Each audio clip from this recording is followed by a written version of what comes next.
সিলেট বিভাগ ছাড়া আজ থেকে সারা দেশে এইচএসসি ও সমমানের পরীক্ষা শুরু হয়েছে। প্রথম দিন বাংলা প্রথম পত্রের পরীক্ষা দিচ্ছেন শিক্ষার্থীরা। বন্যা পরিস্থিতির কারণে সিলেট বিভাগের এইচএসসি ও সমমানের পরীক্ষা ৮ জুলাই পর্যন্ত স্থগিত করা হয়েছে। তবে ৯ জুলাই থেকে যে পরীক্ষাগুলো হওয়ার কথা ছিল সেগুলো যথারীতি হবে। এইচএসসি পরীক্ষার খবর জানাতে রাজধানীর সিদ্ধেশ্বরী গার্লস কলেজ থেকে যোগ দিচ্ছেন সহকর্মী স্বস্তিকা সিংহ। স্বস্তিকা, পরীক্ষা শুরুর আগেই বৃষ্টি, এতে শিক্ষার্থীদের কেন্দ্রে পৌঁছাতে কোনো অসুবিধা হয়েছে? আর সার্বিক পরিস্থিতি কেমন দেখছেন?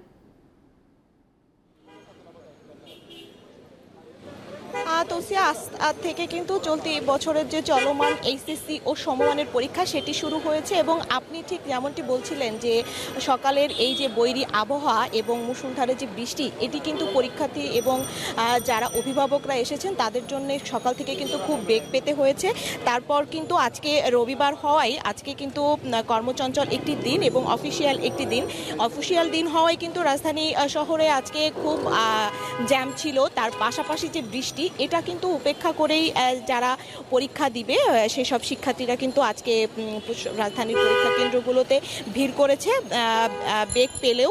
এবং এই বছর কিন্তু যে পরীক্ষাটি হচ্ছে, এই পরীক্ষাটি কিন্তু আমরা জানি আসলে বন্যার কারণে সিলেট বিভাগের যে পরীক্ষা সেটি কিন্তু বন্ধ রয়েছে এবং আজকে কিন্তু যে শিক্ষা বোর্ডগুলোতে পরীক্ষা হচ্ছে এটা কিন্তু বাংলা প্রথম পত্র পরীক্ষার মধ্য দিয়ে এই পরীক্ষাটি শুরু হচ্ছে এবং এই পরীক্ষার যে লিখিত পরীক্ষা কিন্তু শেষ হবে 11ই আগস্ট। এবং আপনাকে একটু জানিয়ে রাখি যে এবার যে সকল দেশের যে সাধারণ শিক্ষা বোর্ডগুলো রয়েছে সেই সাধারণ শিক্ষা বোর্ডের মধ্যে কিন্তু যে 9টি সাধারণ শিক্ষা বোর্ড, কারিগরি, মাদ্রাসা শিক্ষা বোর্ড, এইচএসসি, আলিম, ভোকেশনাল, ডিপ্লোমা সব মিলিয়ে আর কি মোট যে পরীক্ষার্থী, সেই মোট পরীক্ষার্থীর সংখ্যা কিন্তু 14,50,790 জন পরীক্ষার্থী কিন্তু পরীক্ষা দিচ্ছে। এর মধ্যে কিন্তু ছাত্র সংখ্যাই আমাদের রয়েছে 7,50,281 জন এবং ছাত্রী সংখ্যা কিন্তু রয়েছে 7,509 জন। এবং এইবার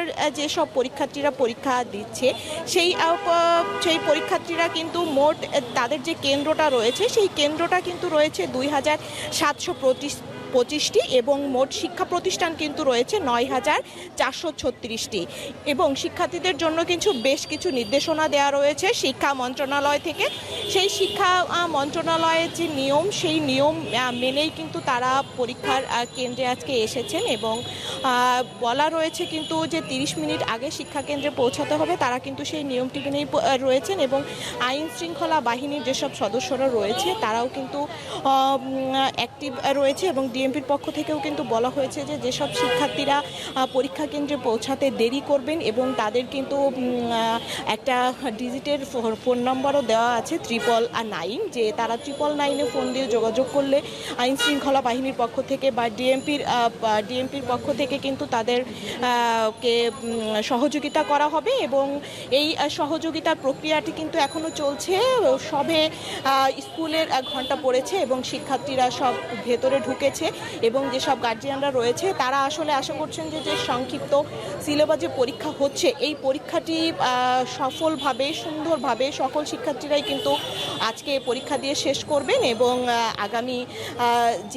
আগামী বছরে তারা একটি সঠিক সাফল্য বয়ে আনবেন। তো এই ছিল আসলে রাজধানী থেকে পরীক্ষার সর্বশেষ তথ্য আমার কাছে।